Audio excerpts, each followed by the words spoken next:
À l'heure où Gérald Darmanin tente de fermer les boucles de discussion Telegram et notamment FRDTR pour Français des Terres, eh bien ses patrons, les présidents des banques centrales et les chefs de gouvernement du monde entier détruisent les monnaies pour sauver les banques. Alors c'est un combat naturellement qui est perdu d'avance pendant que Gérald Darmanin s'attache à réduire les symptômes et les conséquences des politiques gouvernementales. Eh bien les chefs de gouvernement détruisent le système, les mêmes causes provoquant les mêmes effets, l'inflation monétaire, qui naturellement est une escroquerie, provoquera la chute des régimes politiques en cours, c'est-à-dire les démocraties, que ce soit aux États-Unis ou que ce soit en Europe, et les peuples devront choisir entre les islamo-gauchistes d'un côté et les nationalistes de l'autre. Donc moi je ne saurais que trop vous encourager à participer à ces divers forums de discussion qui sont interdits, qui sont illégaux, qui sont légaux sans être illégaux, etc. Ça fait partie des formes de résistance, à relayer aussi les bonnes vidéos que je peux réaliser ou que d'autres réalisent. Il est important que la résistance soit multiforme, que la résistance soit imprévisible.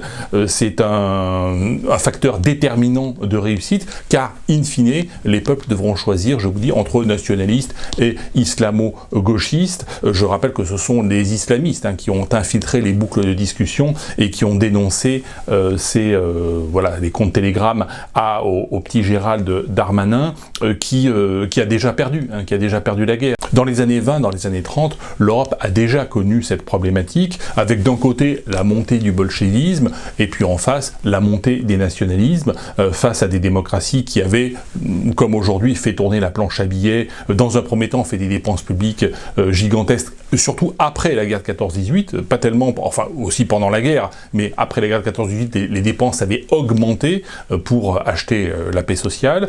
Dans un premier temps, donc on fait des dépenses. Dans un deuxième temps, eh bien pour faire disparaître les dettes, on fait tourner la planche à billets et on crée de l'inflation. Et dans un troisième temps, l'inflation amène des régimes plus ou moins autoritaires au pouvoir.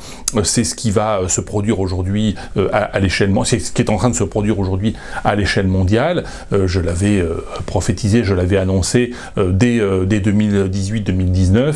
À partir de 2022, nous allons entrer dans une période d'inflation. C'est ce qui s'est produit. Et à partir de 2022-2023, les choses ne vont faire qu'empirer au fil des mois et au fil des années. Et c'est un processus que strictement personne ne pourra arrêter.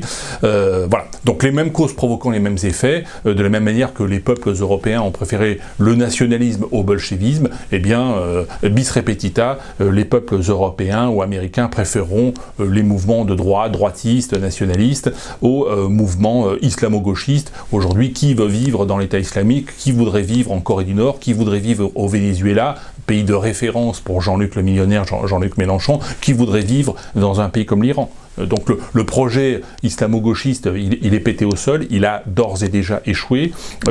Alors ça ne veut pas dire que les islamo-gauchistes ne vont pas se battre et qu'ils ne vont pas s'allier au gouvernement actuel, et que les gouvernements actuels ne vont pas s'allier aux islamo-gauchistes. C'est ce que nous constatons. Ils vont se battre. In fine, ils perdront la guerre. Mais en attendant, ils vont se battre. Nous aussi, nous nous battons à notre niveau. Donc, relayez les vidéos, lisez, instruisez-vous, faites de la propagande autour de vous.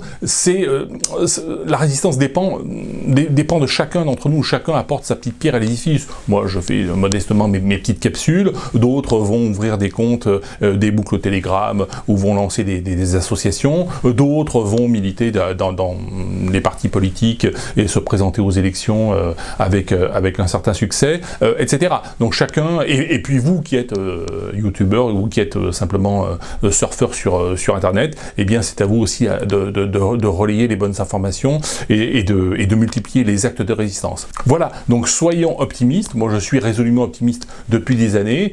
Tout ce que j'ai prophétisé est en train de se réaliser bien au-delà même souvent de ce que j'ai pu dire.